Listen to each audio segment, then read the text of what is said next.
Welcome to the Evangelization Conference Ignite 2020 from the Dominicans, St. Mary's, Pope's Quay in Cork.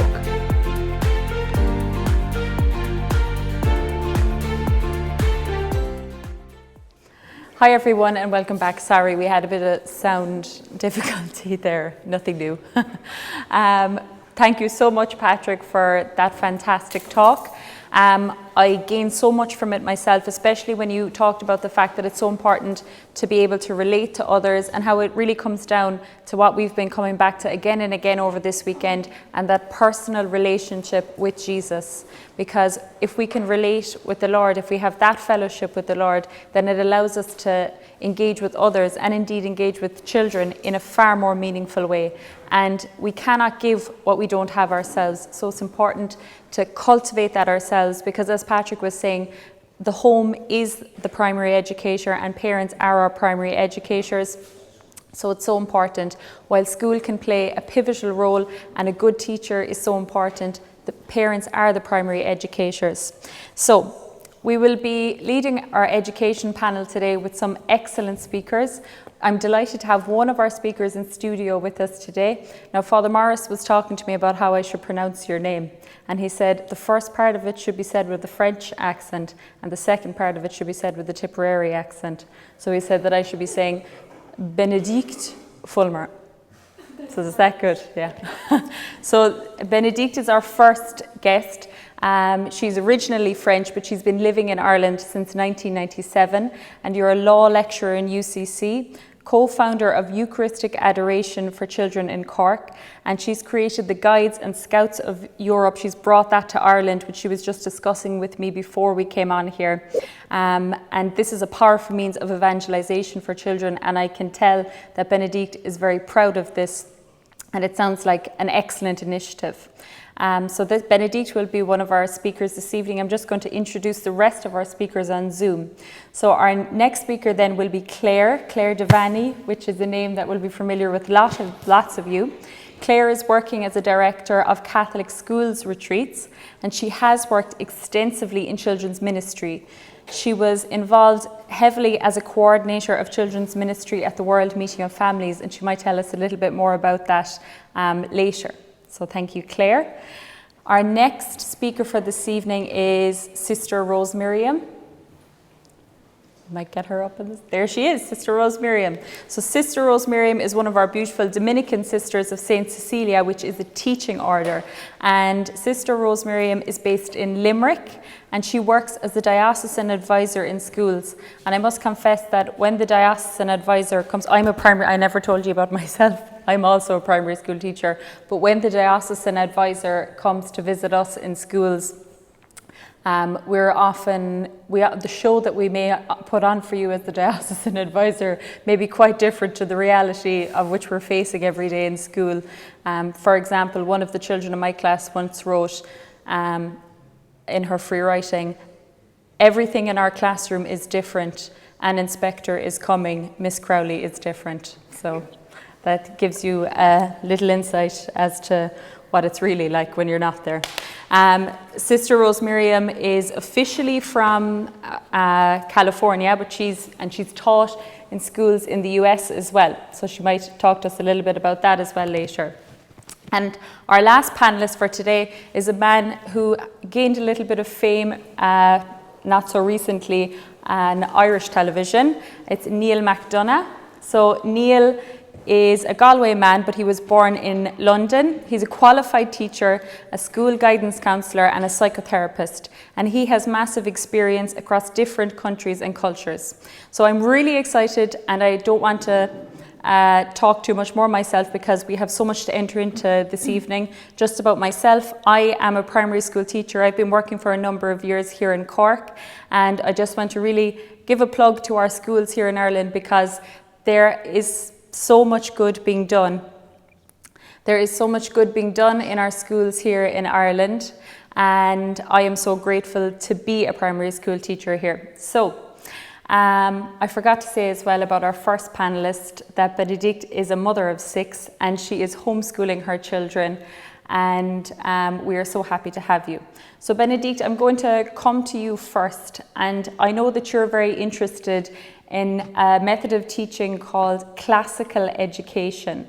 So could you tell us a little bit more about classical education? Yes, Mary, and thank you very much for having me here. Thank you to the Dominicans, and also thank you to Patrick Tracy for his talk just there, because I think it's giving excellent background to what I'm about to say anyway, and I believe probably the other speakers, the other panelists as well. So a classical education, I guess what I'm trying to talk about is the classical curriculum. The way I'm teaching my children now for the last 2 years. They were in a primary school, and we decided to pull them out and to go for this type of curriculum. So I think what I want the theme to run through, what I want to convey is the idea of configuration to Christ, and it's related to what Patrick was saying, that we want a relationship with Christ. And through learning different subjects in the school, with the classical curriculum, we're helping our children to little by little configure themselves to Christ. So I was thinking of the word formatting, which is terribly contemporary and really doesn't convey half of the meaning of configuring, which is used in the Catechism, configuring yourselves to Christ. So a classical definition of a classical curriculum is obviously the trivium of grammar, logic, rhetoric.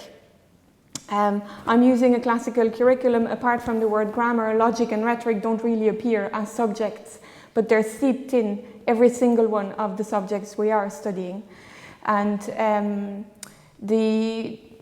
through this trivium, the idea is the children from a very young age learn little by little what we know about the world, what humanity has discovered about the world.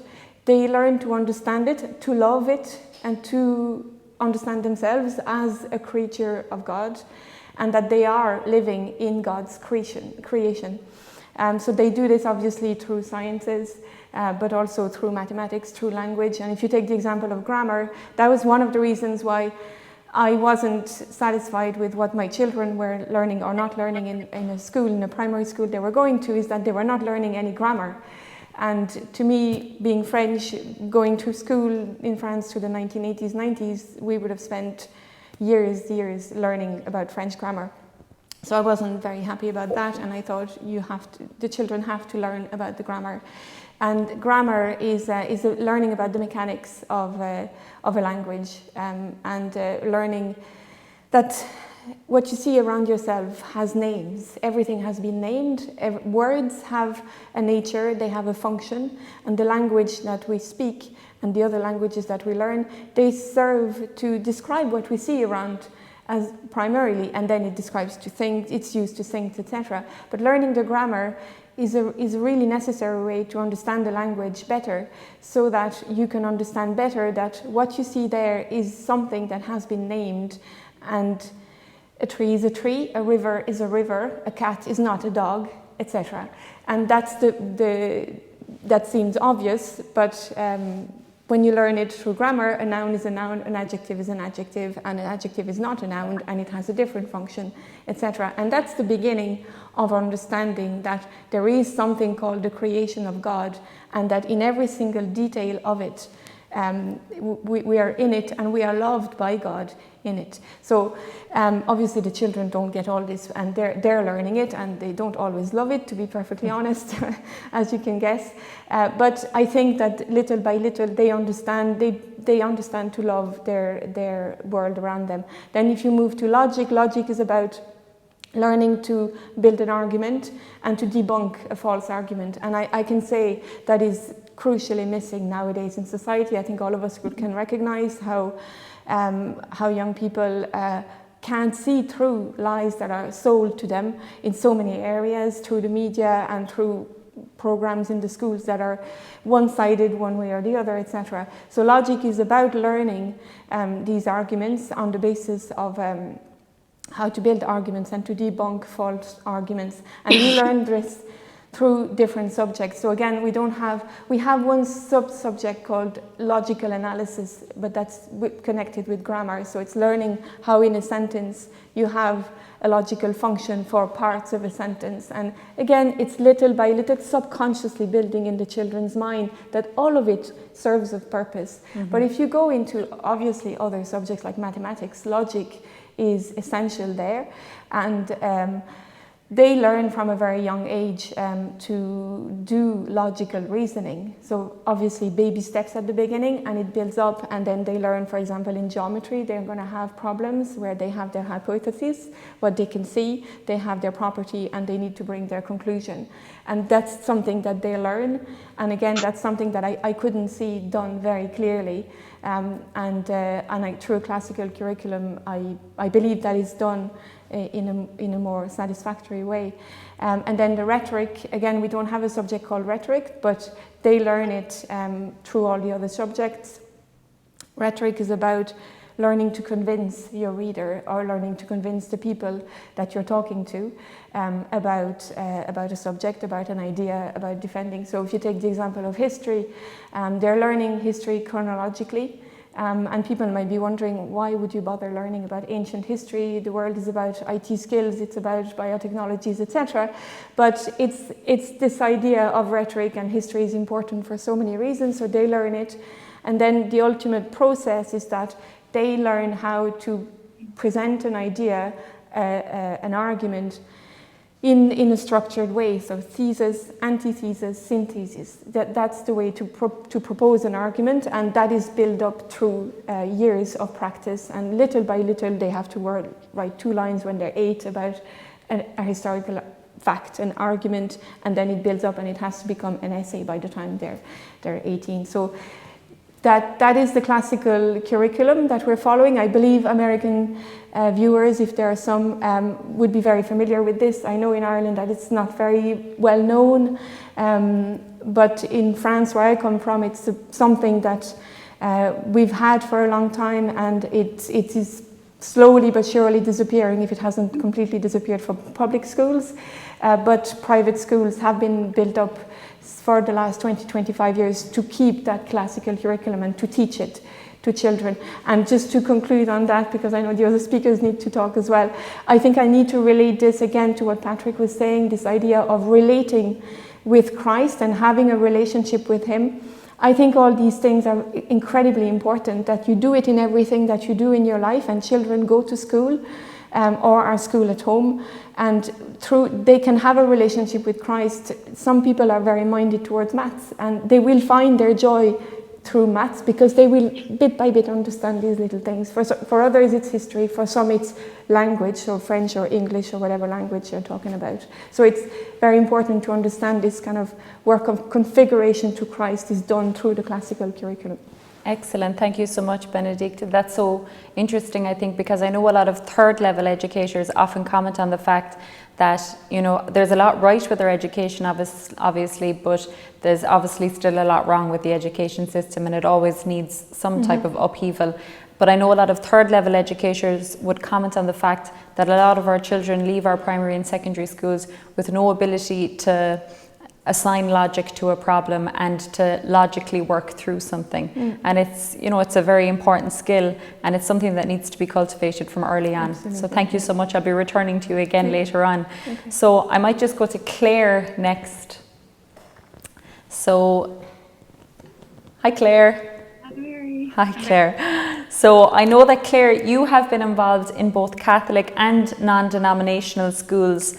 And I know you were saying just the other day how you run First Holy Communion programs in some school as well, and that you're still in contact with them even during this time, which is fantastic.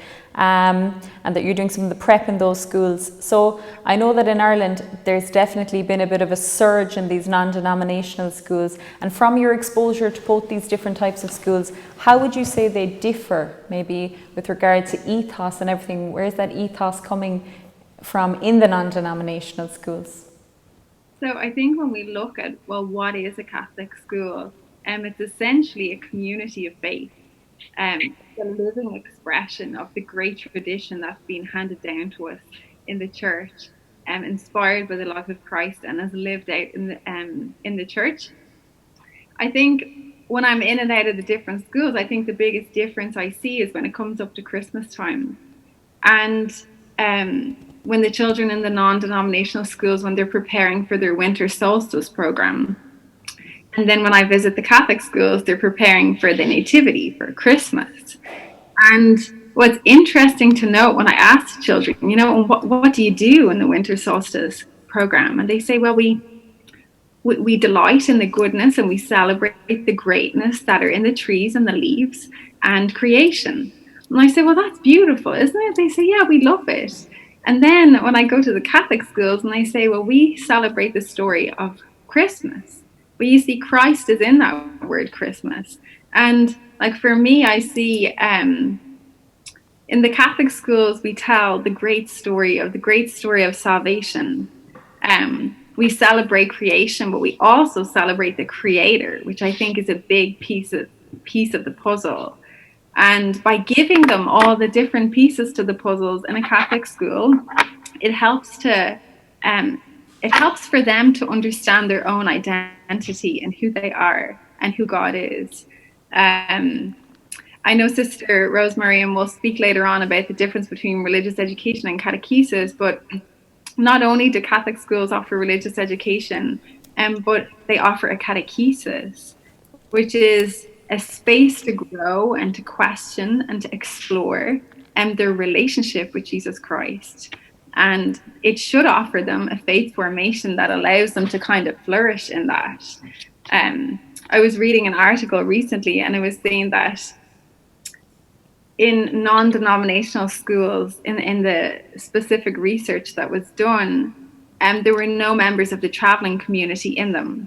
But within the Catholic school, there was a large variety of society present. And I just think that Catholic schools, like Jesus did with his disciples, it's a place of welcome and a place of inclusion where everybody's welcome, regardless of your faith. If you're from a different denomination or a different religion, that you're still welcome the same. And that it's a place of dialogue where the children would learn to use their minds, like Benedict was saying, that they would learn to use their mind to think through the different things that we're teaching them and the different doctrines. Like all schools, we strive for excellence in all the different fields, but I think one of the most important things in Catholic schools is that we impart tools that help children to grow spiritually. So not just for their time in school with us, but that they'd have them for their journey in life as they go on. And I think a huge part of the catechesis is I think it gives them a roadmap to help them to understand life, to help them to understand their own purpose and their mission to what God has called them.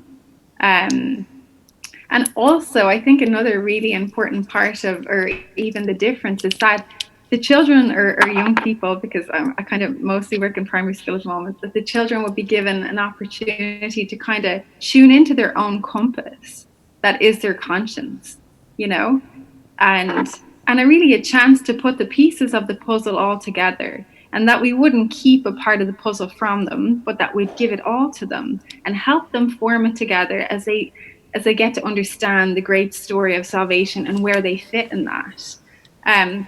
John Paul II, he speaks about how we teach the 3 languages, and that's the head, heart, and hands.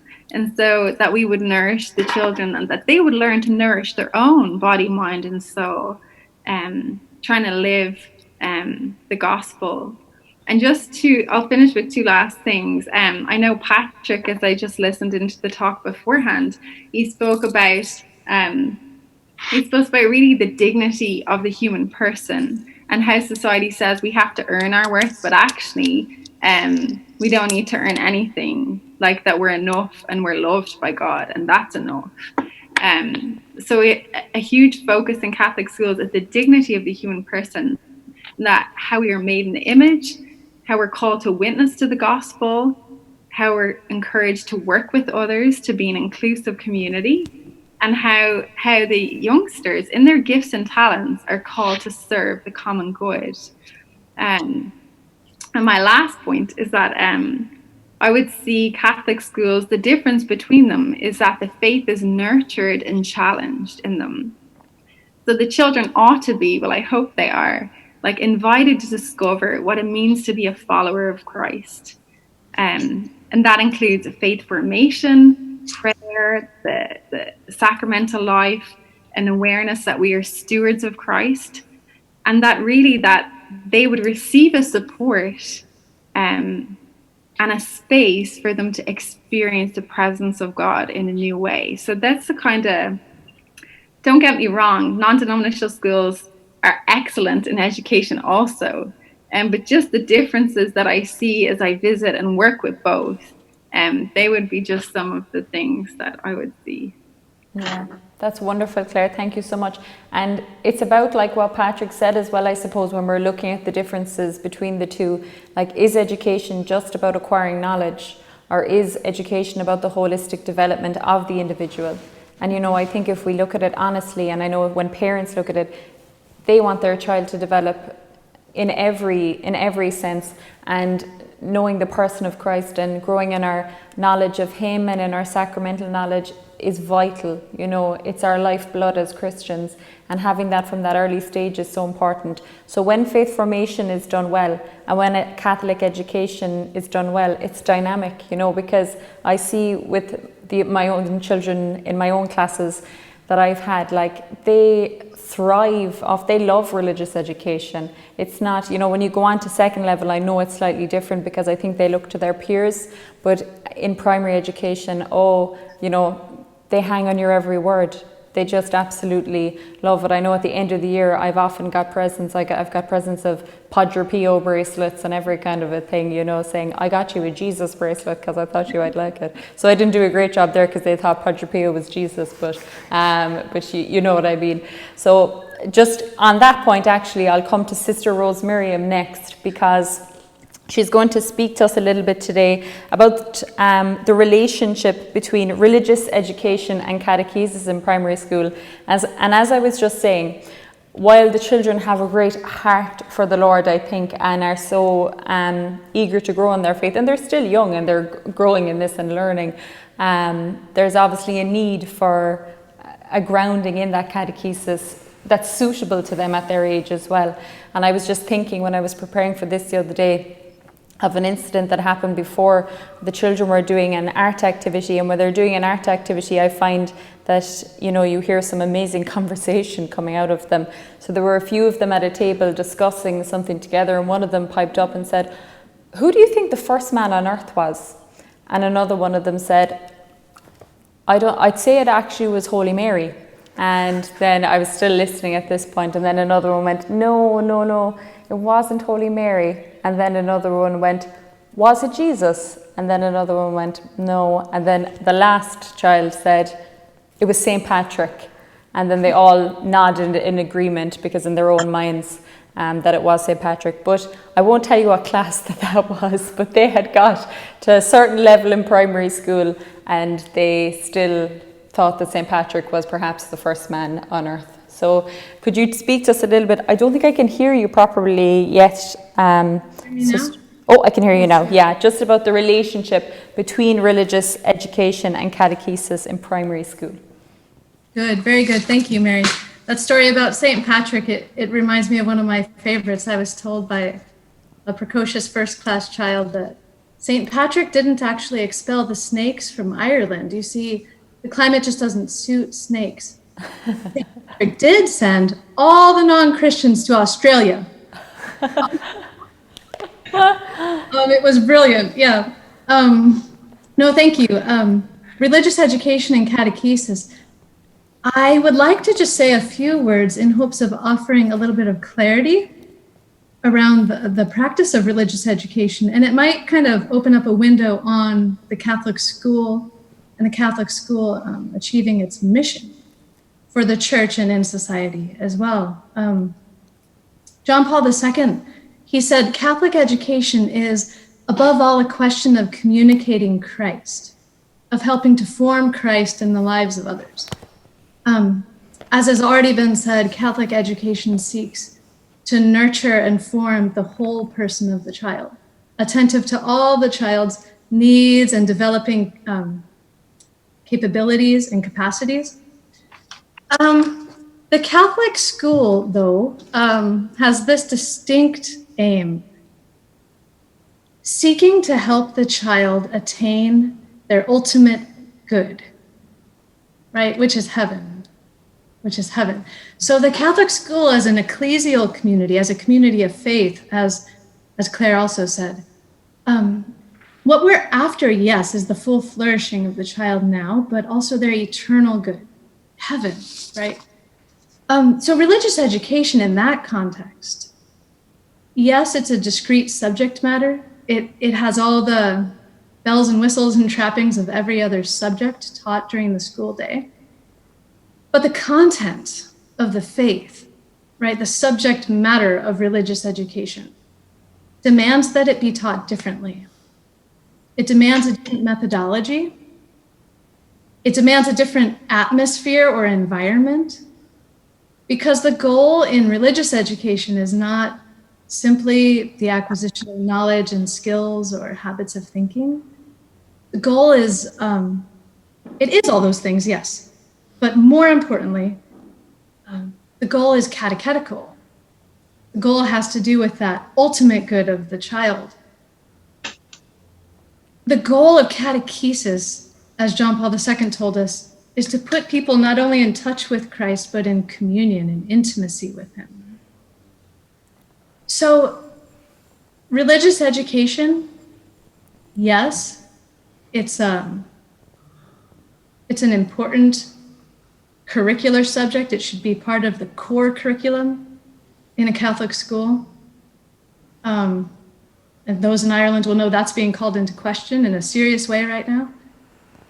It should be right there in the mix with every other subject, but it is primary, and the aim of it is unique, and the methods involved must be unique because it is catechetical as well.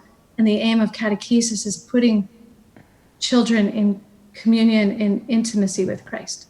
Now, that, as Patrick alluded to, fully respecting the freedom and the conscience of every human person, of course, right?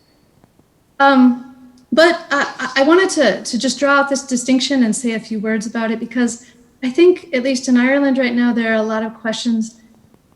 Is religious education even supposed to be in schools? Should it come out altogether?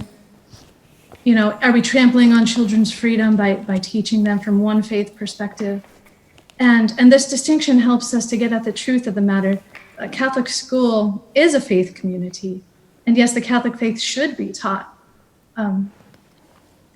respecting the freedom and the conscience of every child. And when religious education opens up onto moments of catechesis, when it is catechetical, when it does provide an environment in which children can encounter Christ sacramentally as well, can develop that beautiful capacity that the child has to pray.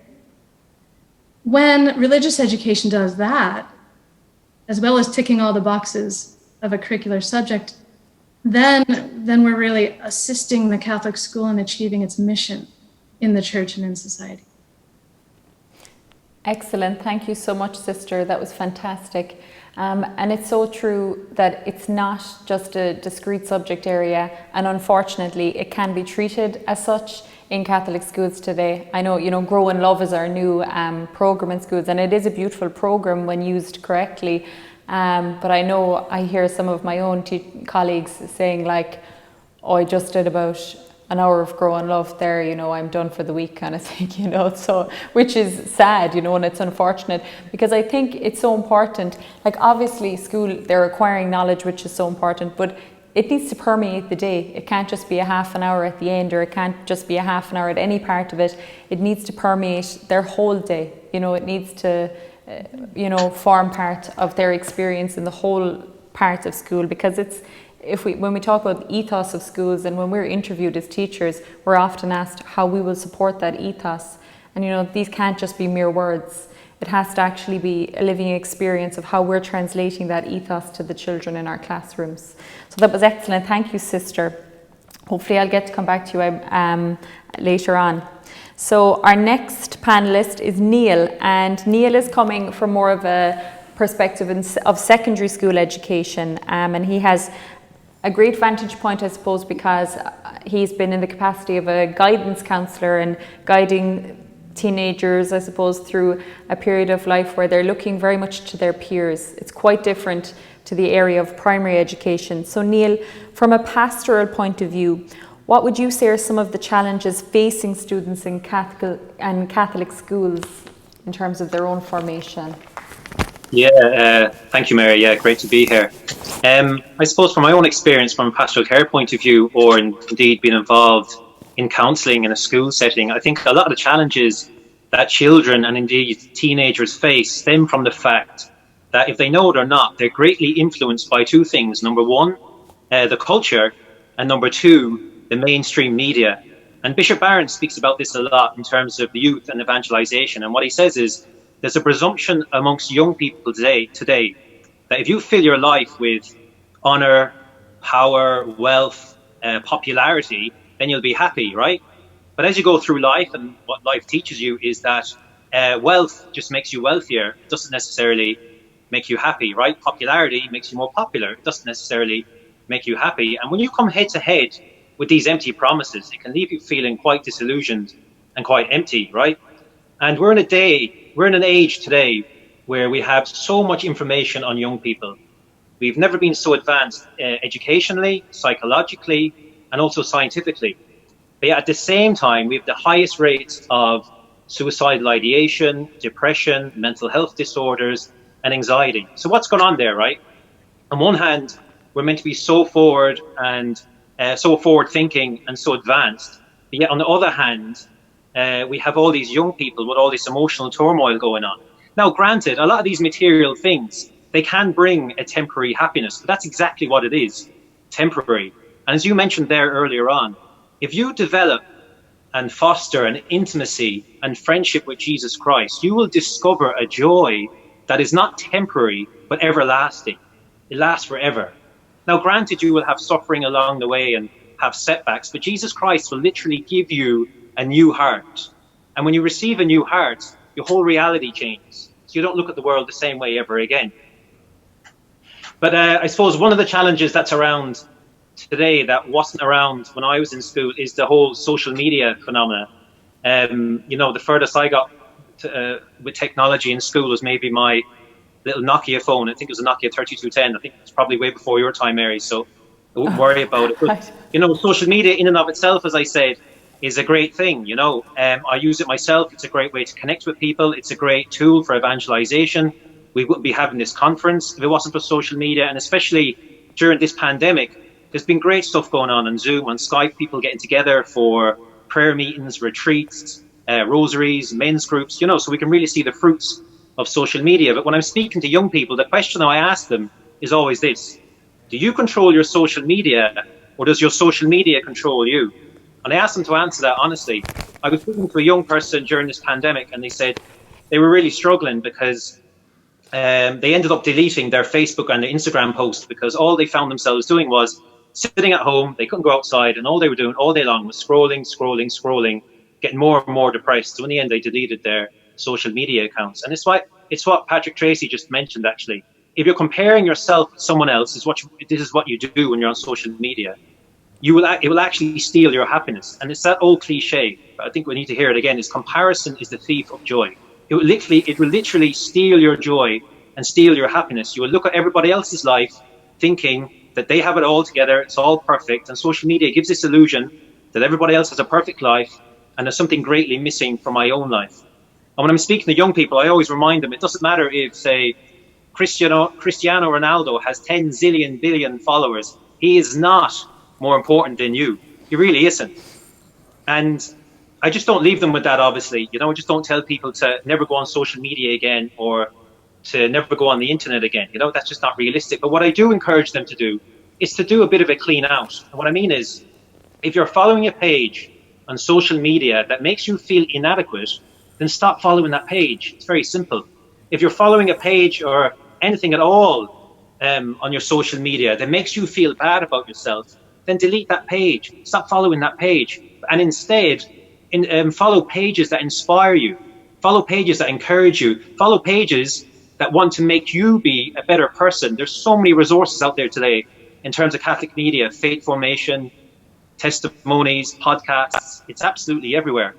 And just the last point I'd like to make, just in relation to our peers, friends mean so much to young people, you know, and from my own experience watching students and looking at their behaviours, all they would like, and not from my own experience too, all they want to do is try and fit in, you know, not stand out. And it's kind of a survival tactic nearly. And Fulton Sheen, probably one of the greatest evangelists of all time, he said this, and it's so true. He said, show me your friends and I'll tell you who you are.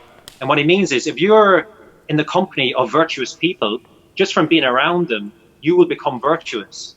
But if you are in the company with people who are doing disordered things, then it's only a matter of time that you fall into disordered behaviors yourselves. And just the last point I'll make on that, I was reading research done by an American psychologist, and he says you will be the average of the 5 people that you spend most of your time with. So we need to choose them wisely. Excellent. Thank you so much, Neil. That was really insightful. And it is so true. I think that we are crippled by comparison often, especially young people. I thank God myself, well, I am very young. I am only about 16, as you might have guessed yourself. So it's not a problem for, or it is a bit of a problem for me. Obviously, I'm one of these young people. But yeah, it's, but yeah, for young people, they can be really crippled by that comparison. And it is so important for them not to be taken in by them. But again, it's the foundations. It's laying those foundations in early time, that they find their identity in Christ, and that they find their identity as daughters and sons of a king. And that's not just mere words to them, that it is a reality that is present in their own lives. So I think there are some questions coming in. So if the control room want to send them on to me. But I just want to go back to Benedict just briefly. If you could just let us know, why you feel that classical education, is important, and also how it would prepare children for the modern world more effectively. Yes.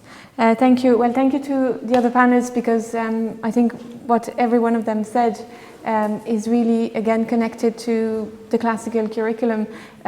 If you take Neil's example, the malaise that there is among young people with social media, etc. Well, you know, as a mother and teacher, improvised teacher for my children, the classical curriculum is really helping at the core to build layer upon layer upon layer over the year, day after day, this strong personality in the children, informed, knowledgeable, understanding Christ and their creation, and that they are in God's creation and a loved creature of God.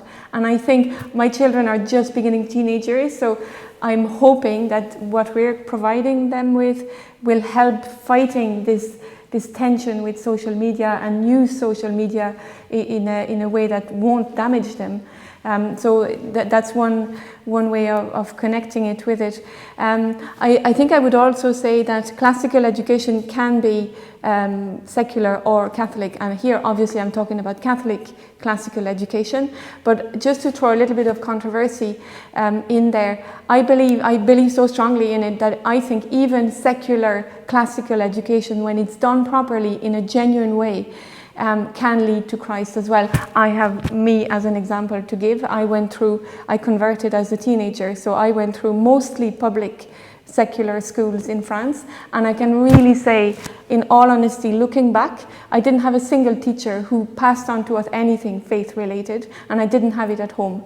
But I know that where faith and reason go hand in hand. They build the reason bit by bit, layer upon layer, along those years, along those days spent at school. And then when that met faith, it was enlightening.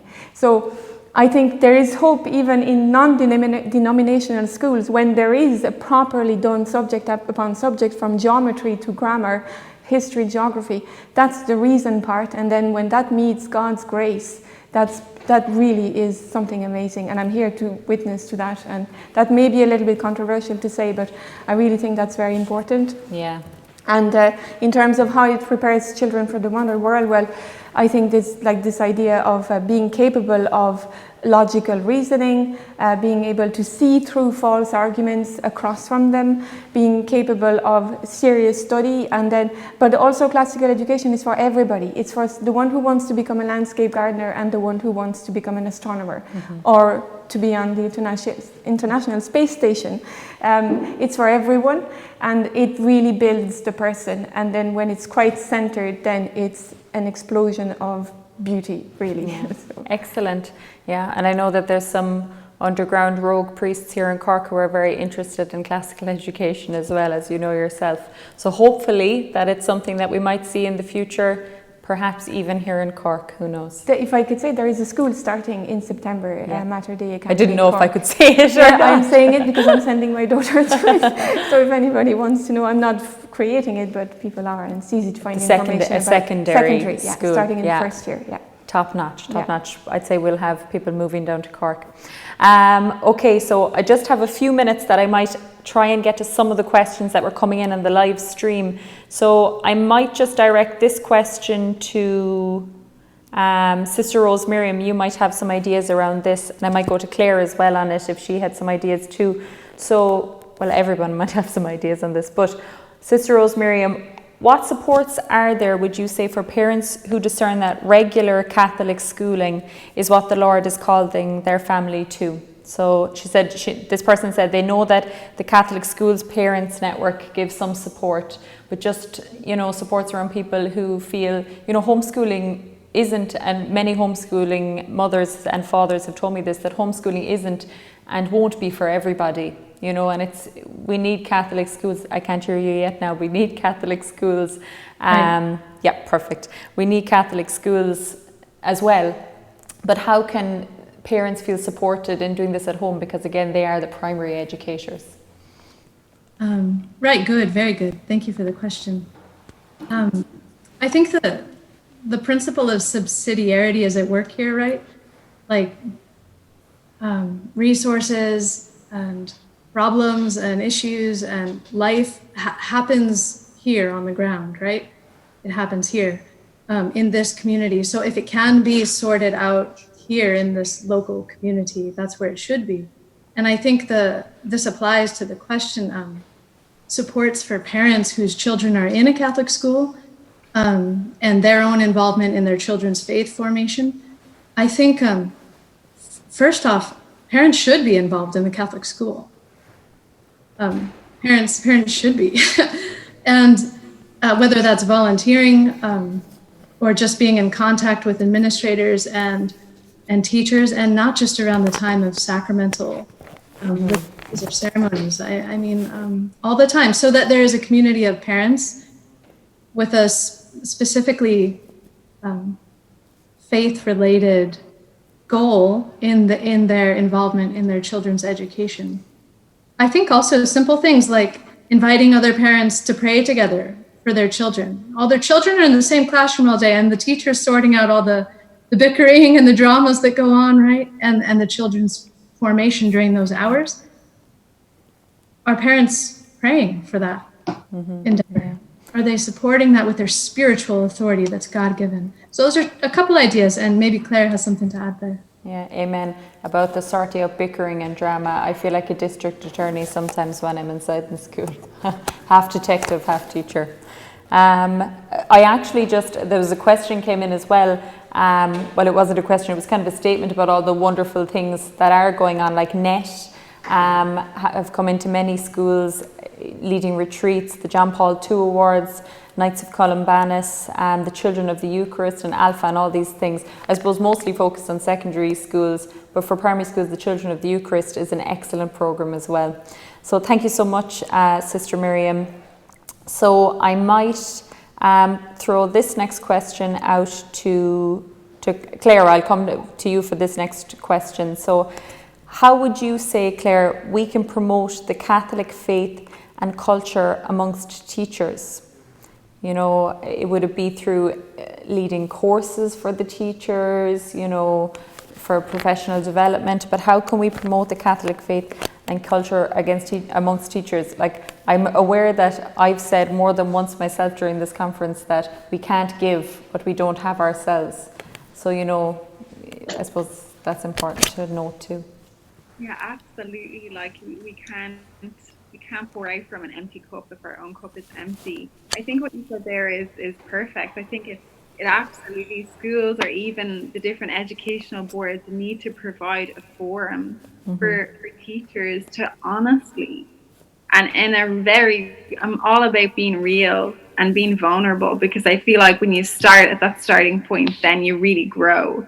To give teachers an opportunity to ask the questions that maybe they themselves have never got a chance to ask, or maybe their own doubts or the blockages in their own personal lives that keep them from either fully believing or fully participating in the life of the church. I think to give teachers an opportunity, not just like a once-off retreat day, I think it should be scheduled in as part of term, you know, like maybe even 4 days a year that's given to the specific ethos of the school, and for teachers to be able to take stock.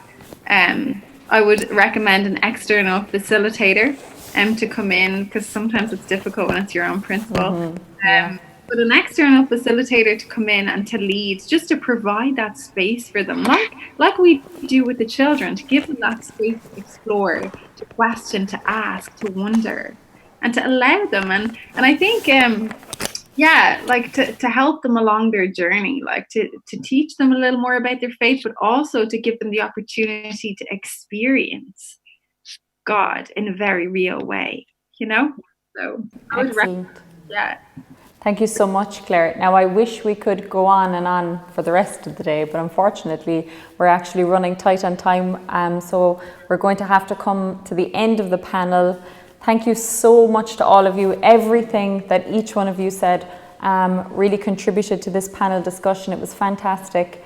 I've really gleaned so much from it myself, and it's been great to talk to all of you here this evening. I hope you'll stay tuned next for Father Mike, who's coming up next. So thank you so much, and best of luck with all your various endeavours in Catholic education, and we'll keep pressing forward for the benefit of the little people in our care, because it is so important. So thank you so much, everyone. Thank you, Claire. Thank you.